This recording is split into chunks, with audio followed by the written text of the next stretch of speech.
Good morning guys and welcome back. As you can see, we're in a different setting. I talked about this in one of my last videos, but I've been redoing my office, so this is actually my office space that it's not finished yet. But after Italy, I just wanted to basically redo it, so I got a new sofa and it's actually pink that I will be putting on the other side, and I also moved my desk, and then I got a new cover for this sofa because this one I actually got it from IKEA and I just didn't love it, but then I saw that you can buy like these covers, and this is actually lilac suede. A bit of a bold choice having two golden retrievers at home, but I also wanted kind of like a change of scenery for filming, so I would love your feedback. It's definitely different from when I usually film on my living room, so there everything is kind of like white. Here we have quite a lot of color, so I would love some feedback if you guys maybe want sometimes here, sometimes there, or you prefer this space. To me, I think it is really good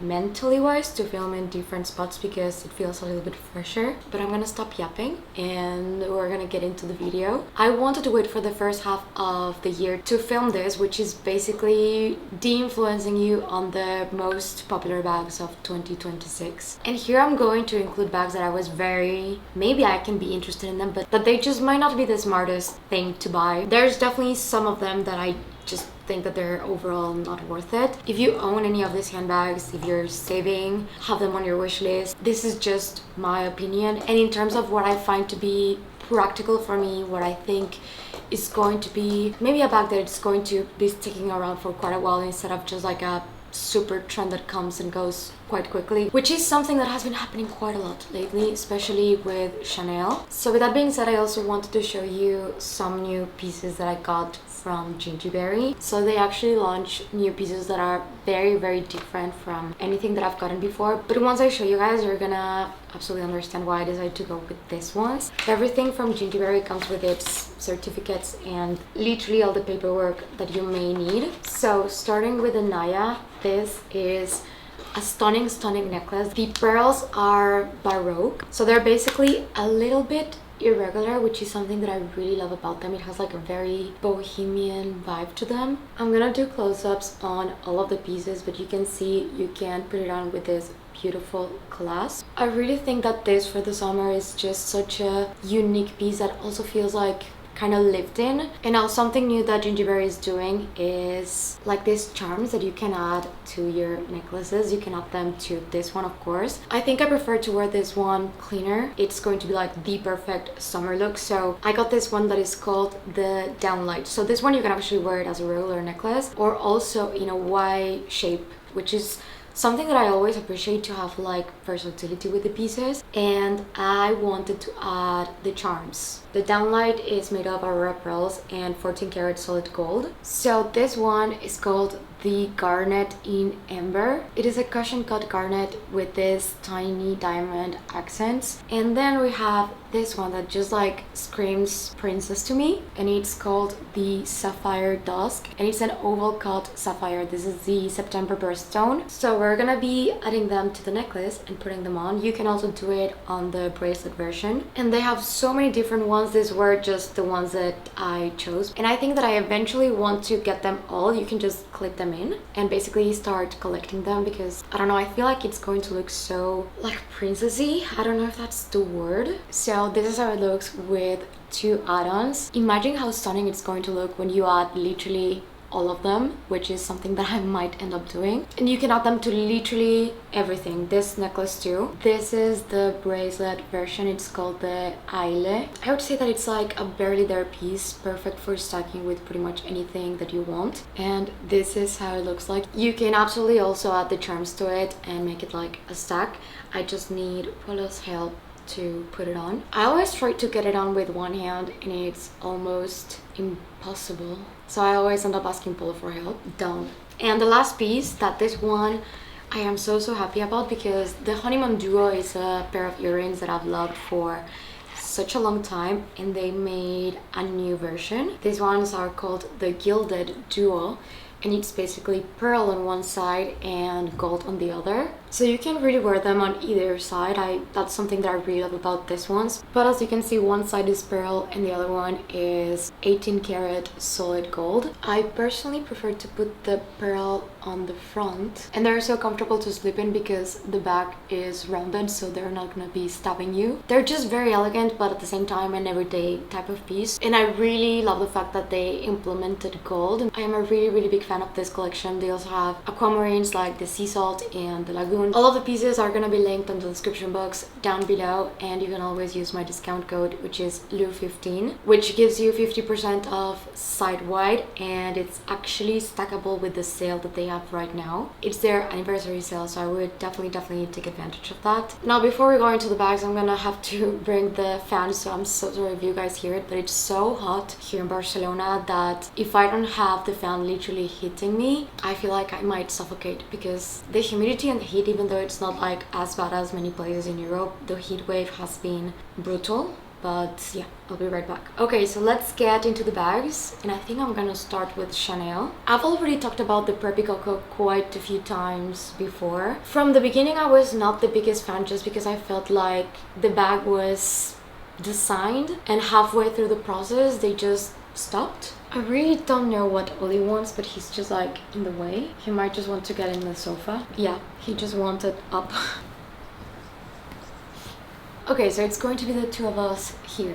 So to me, the Preppy Coco is like the laid-back version of the classic flap, and I do think that the idea overall was really good. Like, Chanel under Matthew Blazy has been thriving, in my opinion. It's also known as the Chanel 26, so it's basically Chanel's bag for 2026. It has clean lines, a really good shoulder strap that I do have to give that to the bag. I will point out the things that I do like about the bag. It's generally easy to wear casually, which is something that is a little bit complicated when it comes to Chanel bags. The Chanel 25 is a fantastic casual bag though, and the colors for this season are so pretty. They're not just neutrals, so that's something that also is quite appealing to me. But I don't think the construction of the bag is really there, if I'm being honest. It feels like the bag is trying to be something that Chanel is not, and it ends up being like a bunch of different styles that end up equaling to nothing. I don't know if I'm explaining myself, but the way that it's designed, where the straps land, just it is many different trends for bags that other fashion houses have, but it's just Chanel without having like the wow Chanel thing. I don't know, I don't feel like this bag is going to be good in the long run. Right now it's super popular. I see so many people loving it so much, and it's honestly really appealing. I think it is pretty, but a little bit weird at the same time, so I don't know. I feel like I fall in the middle with this one, but I still would not recommend it. I would steer away from it, and if you still like the bag in like a year or two, even 6 months, just wait 6 months and then buy it, because that's usually how I fully know if a bag is going to be a good option for me or not. The second bag is the Chanel oversized flap, and this one I'm guilty because I kind of want it, but I know that I should not. So this point is for me to me, so when I'm editing I can keep myself on check. And the thing is that I really like the suede dark chocolatey one. I think during fall and winter it would be a fantastic bag, and I think Blazy did a fantastic job. I don't have anything against the bag other than it is just too big, and it's suede and it's Chanel. I would feel terrible for ruining and staining a suede Chanel bag in that price point. Also, it is almost impossible to get. It does have thin leather straps instead of a chain, which has to be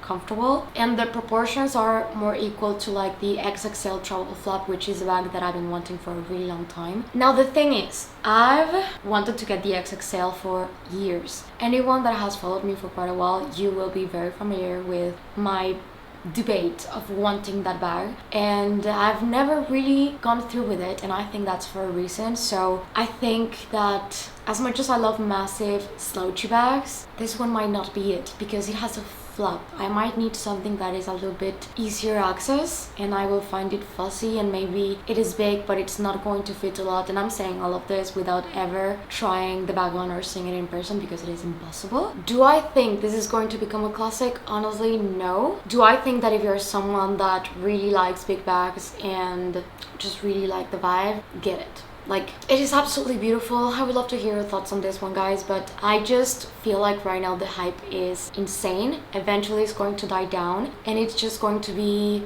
another oversized bag that doesn't have like anything too special to justify the price point that it has, because Chanel price point right now is insane. I think on the camera this sofa looks way bigger than it actually is, but this is like a 1.5 seater. I don't know, my arms are short and like it is not that big, it's just the angle of the camera, and he always manages to take off, I would say, 2/3. Now the next one is going to be the Dior Boho bag, and this one I think it is just for the people that are really into that aesthetic. I like it, yes, however I just feel like, I don't know if you guys remember the Chanel star collection, like the stars and the hearts. Do we ever see anyone wearing these bags now? Honestly, I don't even think about those bags anymore, and they were like insanely hard to find. People went crazy for them because it was just something different, and the Boho bag is kind of like the same but different. It is a little bit more truthful to Dior as a brand, that I do have to give it. Jonathan Anderson is like reimagining Dior in a way that makes sense, but also it's nothing too crazy. However, I don't think that the shape of this bag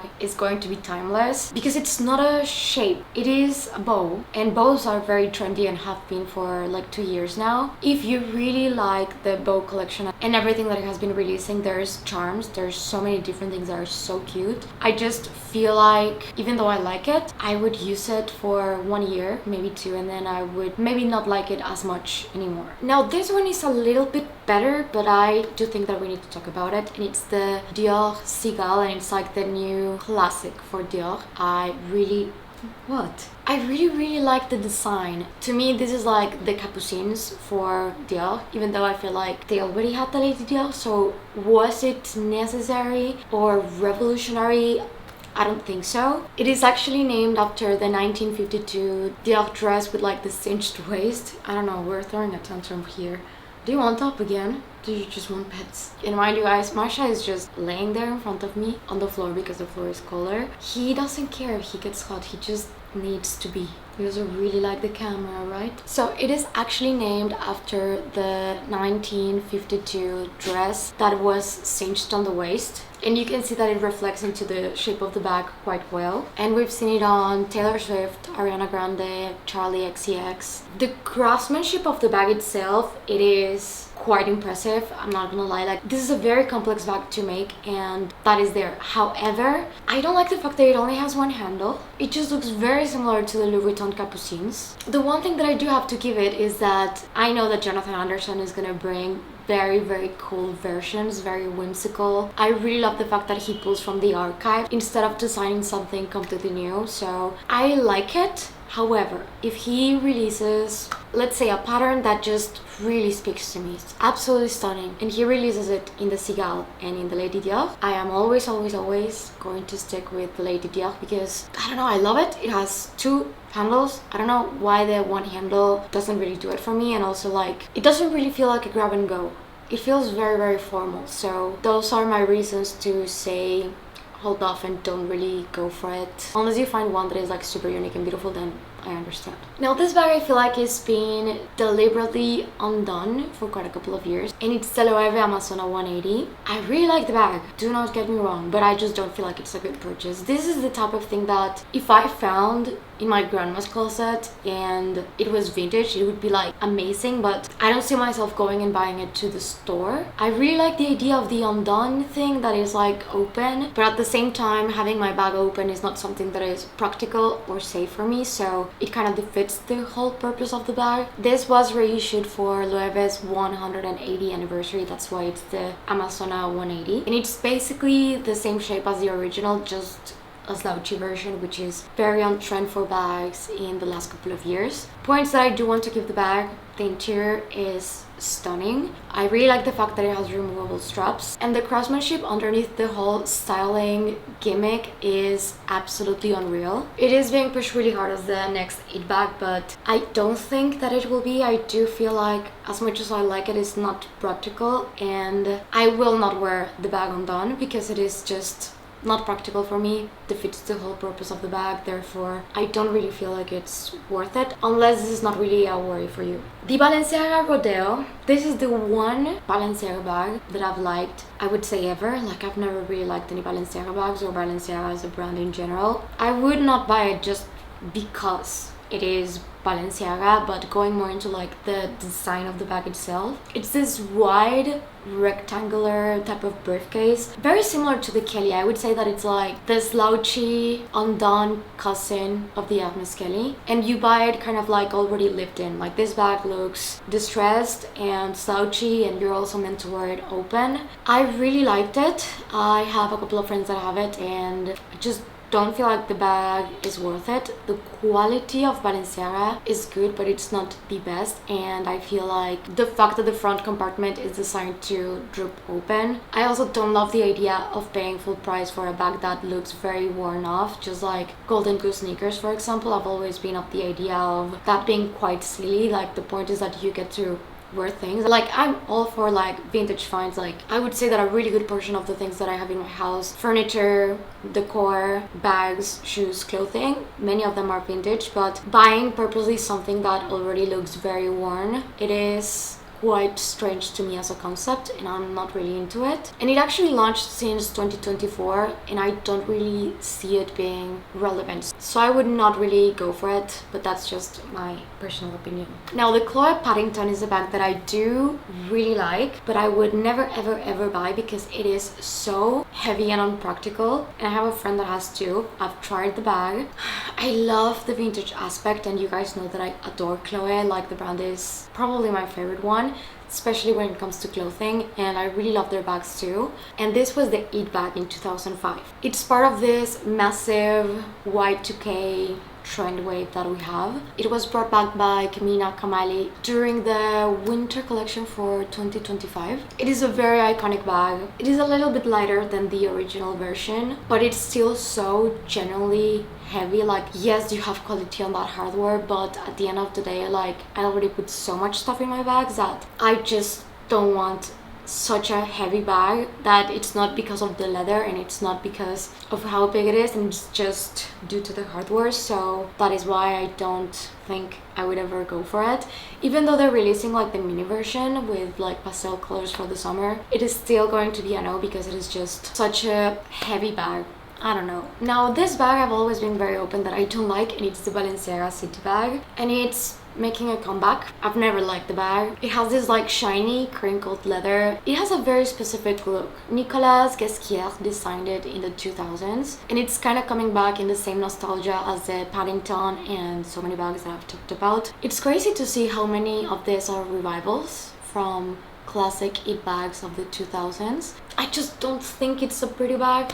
I don't like it. If you're gonna buy it, please just buy the vintage version. And also, there's the fact that it's tied to one specific era, that it can just overpower the outfit completely and even date an outfit rather than elevating it. But this depends on how you dress. If you're someone that dresses perfectly into this style, it can look so cool, but someone like me, I just feel like it would definitely not complement it at all. And also adding the fact that I don't really love the design of the bag or Balenciaga. So yeah. Now let's go with the Gucci Giglio bag, or Giglio. I really don't know how to pronounce this one because I've only read it, I've never really heard it. This is Demna's Gucci debut bag. It is roomy, it is sculptural, it has the classic Gucci equestrian hardware. It has a signature green and red stripes, it has canvas, but you also have other versions. Like, this bag is like new and vintage at the same time. My friend Estella actually has this bag, and there's nothing that will not fit inside. Like, it's like Mary Poppins bag. You can just put things inside of the bag constantly, and there's never an end to it. So in that sense, it is very practical, but it is a really big open tote. It is also such a deliberate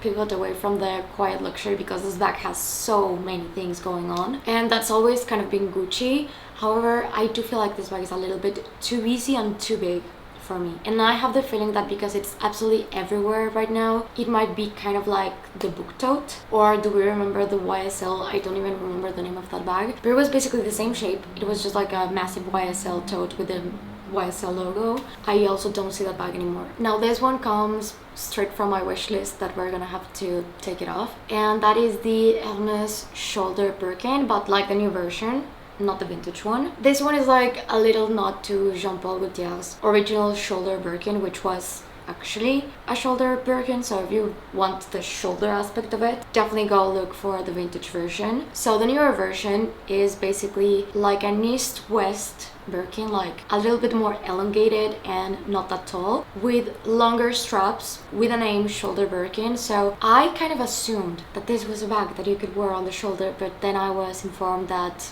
it doesn't fit under the shoulder. I just feel deceived because I was really looking forward to that. I just like the idea of a shoulder Birkin because I love shoulder bags or top handles. That's basically my preferred way to wear a bag, and it's an open tote. So yeah, I would have loved it, but the straps are not really that long. So yeah, for me this is like the only reason why I don't think that it's really worth it. I would always then go for the vintage version because it is just actually a shoulder bag, and if I was gonna go for a new one, I would then go for a regular sized Birkin. Now I do want to mention the Row because this is a brand that has been very hot for like a couple of years now. I've had plenty of time to think about and make like my opinion regarding the Row as a brand, and I like a lot many of the bags, like for example the Marco. It's ultra minimal, there's no logo, no nothing, and the leather is generally lovely. There's absolutely no argument there. It will age in a really beautiful patina, and I think the resale value on this one is going to be quite good because it's not a shape that is going to be dated. However, I bring this one to the point of it is so basic that is it actually anything? Like, could I get this same quality from pretty much anywhere else? Could I get something like this from like a local store without the price tag? Because the bags are really so minimal that at least living in Europe, like there's so many places where you can get something of that quality and no logo, no nothing, if that's like the whole point. So I just feel like it kind of defeats the purpose, being so minimal but so overpriced at the same time. I'm not sure, I've been changing my feelings regarding the Rose so much in the past couple of years, so right now I'm there. I might change my mind later, but this is my opinion right now. And the last bag is going to be the Bottega Veneta Andiamo, but the one in the mini version, and I will need you guys to hear me out because I am such a big fan of the Andiamo. I have one and I think it's just an amazing bag. It's so practical. I've made so many videos about it because I just think that it's so good. It's such an amazing everyday bag. It has a divider that you can actually remove and you can move it around, so that is amazing. The fact that you can have like one big space or just split it in half so you can know where things are, and it has pockets and it has a zipper. It's also a bag that you can wear crossbody, as a top handle bag, as a shoulder bag. For me, this bag is truly like a workhorse, and something that I sometimes don't like is that they grab a bag that is so practical because of its size, and then they make a mini version of it that lacks the practicality, and it's just like the looks. Kind of. It just loses the entire point because the divider, maybe it's for you to put your phone in one side, if it even fits a phone, I'm not sure about that, and on the other side your wallet, and that's pretty much it, but you wouldn't really need a divider for that. Just shrinking a bag whose entire design is based on its capacity and practicality is bonkers to me, and I've seen this done in so many different bags. I understand that big bags are not for everyone, but I feel like every fashion house offers so many different handbags that there's no need for you to make like a mini version of it. It's like, I don't know, yeah, the bag is very popular, but you don't need to release it in sizes that are not really going to be practical. So there's bags where I can justify it, like for example the Lady Dior, there's like a mini and even a micro version, and those could be evening bags, but I don't feel like this one could be an evening bag. It's too casual, so I just don't see the point. But it's a really pretty bag. Again, I love the other sizes. I have the medium and it's just fantastic. But I would love to hear you guys out in the comments about what do you think of all of these bags, if you agree, if you disagree. Again, this is just a topic that I wanted to touch on. I don't have many people in my life that I can talk about handbags, and this is something that I enjoy so much about like YouTube and this space, that we can just chat about these things. So if you have any of these bags and you love them, that's the whole point. Like, I have so many bags that people think that are the most unpractical ugly, silly, very delicate, so I'm absolutely no one to judge. I hope that you guys enjoyed the video, and please do let me know what we think of this setup, or if you prefer the other one. And if you're new to my channel, please consider subscribing and click the notification bell down below so you don't miss any of my videos. If you're not done watching, I'm gonna leave you 2 videos right here in case you want to check them out. Thank you, and see you on the next one. Bye!